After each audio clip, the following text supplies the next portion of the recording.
All right, another video book review. This one is for Empire of Dirt by Philip C. Quaintrell, the second in the Echoes saga, the Rise of the Ranger being the first one. This is Empire of Dirt. And my views on the first one was that it was a bit, let's say, basic in its prose. However, like the characters were interesting, the characters were fresh, and the events that were happening were also incredibly interesting, and the pace was breakneck and you were thrown through it. And that went for a really, really solid fantasy read. And it was a popcorn read, really. It was, I'm not being incredibly moved by the insights or how the words are written or anything like that. However, the story itself and the characters are very interesting. So I was excited about coming to the second book. And the second book, I feel like we took a bit of a step back in at least the level of interest that I had for it. And the prose and the lack of, I guess, just the quality that I'm used to is still there, right? Like the exposition is heavy-handed a lot of times. Some of the word choices and some of the sentences it feels basic, right? It feels basic in a lot of ways. The characters are still interesting, right? And you're introduced to a lot of new characters, actually. I didn't like how some of the characters kind of stayed in the same place the entire time. Like, we had a lot of the storyline for Gideon and Galanor in the first book was incredibly interesting. You had villains, you had a villain with Galanor, and you had, kind of a school setting for Gideon. And where their stories went was, it was complex and interesting, and they very much were not at all in the same place from even chapter to chapter. There was a lot of movement for both characters. In this one, they were stuck in the same place, and it kind of felt like the same revolving door of, hey, I want to leave, let me try something to leave, didn't work, hey, let me try something again, kind of like the same thing, didn't work. It's the same, like, headmaster, I think Adriel's his name, just continually shutting it down. Yes, some things get found out, and there's some big, like, revelations here and there. Maybe, twice. Definitely towards the end there. But just in and of itself, it felt like there wasn't anything in this section of the story that Quaintrell Philip wanted to do with these characters. He needed them kind of just to stay put for now and for most of it, but it could have been maybe better to not even have them in the story until, let's say, halfway through the book or something, because it felt like a lot of that first half for them wasn't the greatest. Yes, you got the sense Galanor is getting antsy for specific reasons, staying in this place, but I don't need to be repeatedly told that over and over. So there was a whole storyline that kind of felt light for the first half of it. For characters, I think that were incredibly interesting too. Then you have the Asher storyline, and instead of kind of increasing the depth of character in a massive way, relationship-wise, between Asher, Reyna, Phelan, and Nathaniel, and kind of going deeper on them so that when things happen in the future, they can be more impactful, and I can care more about the characters.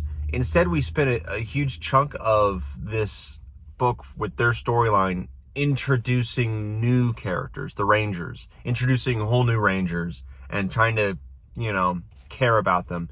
And it felt almost like I was introduced to the dwarves in The Hobbit, and how the movie did it. the Hobbit movie did it, where like, okay, I recognize that one is hard of hearing, that one is got an accent. No, that's the same one, right? I guess that one is a fat one. That one is the who knows, right? Everyone's kind of got a character trait, but that's as deep as it goes.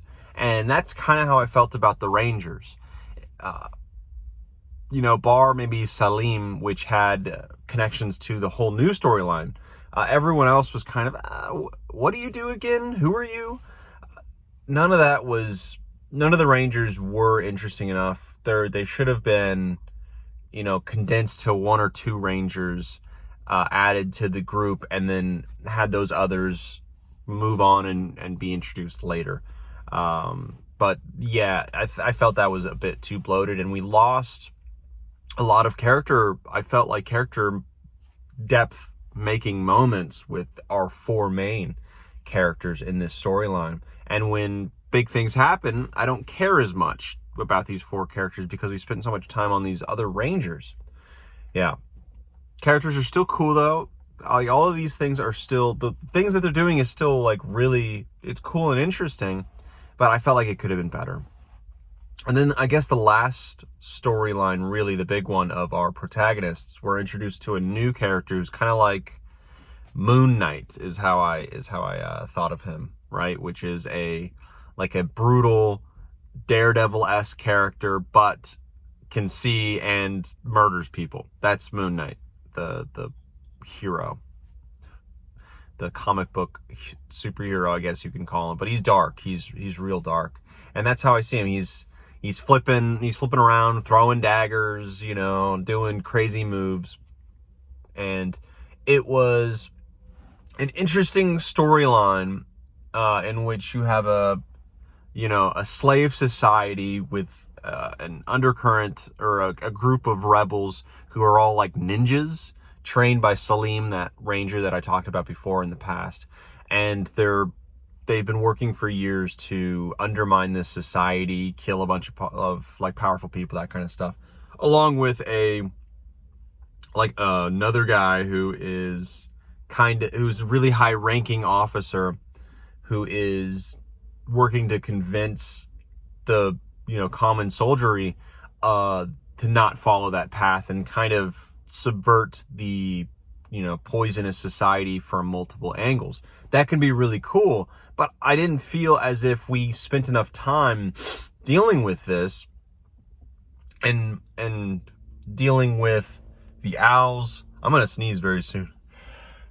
Whoa, gosh. Anyways, no cuts.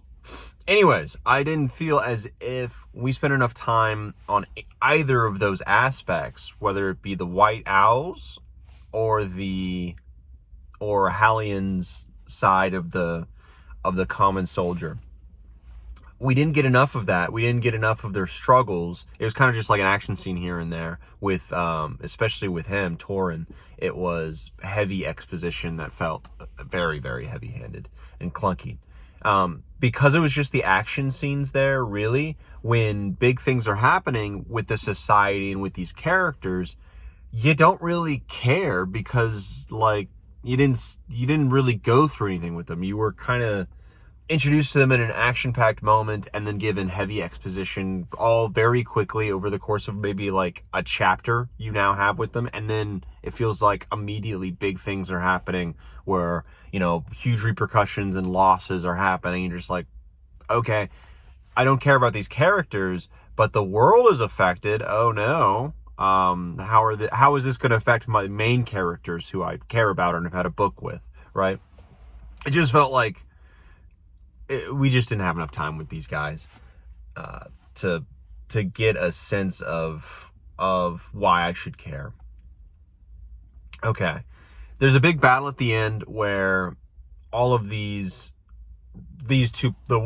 two plot lines of Torin and Hallian, that one with the slave revolt kind of thing, and then our main four with the Rangers, Asher, Reyna, all them, they come together and face off and fight this big battle, right? The big battle is cool, but the action felt quick, and it didn't feel like things weren't set up well where I could picture things clearly. Like, things weren't set up very, like, the imagery wasn't there for me. It kind of all felt very blurred. The individual hand-to-hand combat parts where people are swinging the sword or doing flips, that is really good, and I can picture that, and it's great. But the big setups and let me see the scene, let me catch the scene in my mind and get it to where I can understand what's going on in the big picture as well as the small picture. The big picture just isn't there, and I've had that not only with battles but with a lot of things. I just feel like the scenes aren't set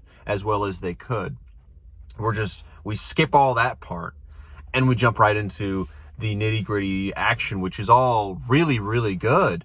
But losing that big part, the big chunk of the beginning where I can set that action in a scene, really hurts the whole picture to me.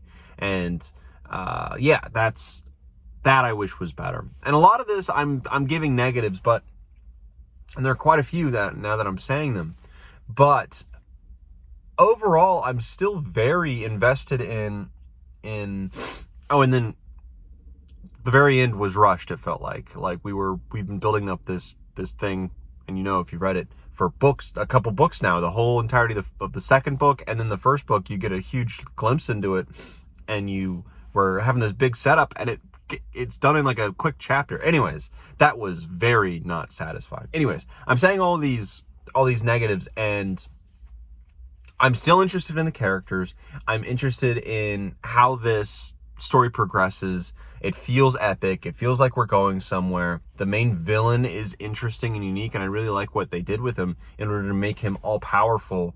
But also, it makes sense that why he is crippled and not just going out there just blasting everyone because he has the power to. He is limited in his way, even though he is still like an incredibly strong villain that would wipe the floor with anyone, and we see that. And the crippling makes sense, the limitations make sense, and the belief that this is plausible even in this fantasy world is still there. That works, and I'm really interested in that. And all the characters that we had from the first book, I'm very interested in. These new characters, the Rangers and the Tauren and those White Owl folks, I'm not very interested in. Hopefully he's able to draw me into them in some way and make this a better character experience. It feels like we're jumping from big action scene to big action scene, and just the tiny building blocks are put in place. Just the most minimal of effort is made to set these building blocks up so that we have a reason to have action. And I don't like that as much as having characters and the characters are the focus, and then the action just naturally comes, but it's not the focus, right? But I feel like it's opposite for this. But it's just popcorn fantasy at this point to me. I am dedicated on reading the third book for sure. I know it's split into trilogies, this series. So if that third book really keeps me going, I will continue on with the series. But if these, I guess, problems continue, I'm not enjoying the prose, the characters aren't being built up, and the action takes precedence, and it's just an overall not as slick of a package as I would want and is out there, then I'll probably fall off after that third book finishes. But still an enjoyable read, blasted through it. I wasn't hating it. I was really enjoying it, actually, through the read. I just, you have all these things you notice. So I would give it a 7.3 out of 10. 7.3, 7.2. It was fun. It was good. It was popcorn, but it's not gonna keep me going through the day, right? It will go away. It's like a bowl of cereal. It's not gonna last over, an hour or two. I'm gonna be hungry again, and I am, which is why I'm reading now I started reading a Guy Gavriel Kay book, the first of the year to get going, and it's a steak dinner while this one is a bowl of cereal. But that's it for this one. Empire of Dirt, 7.3, let's say, and on to the next book, which you know what it is. So on to the next book.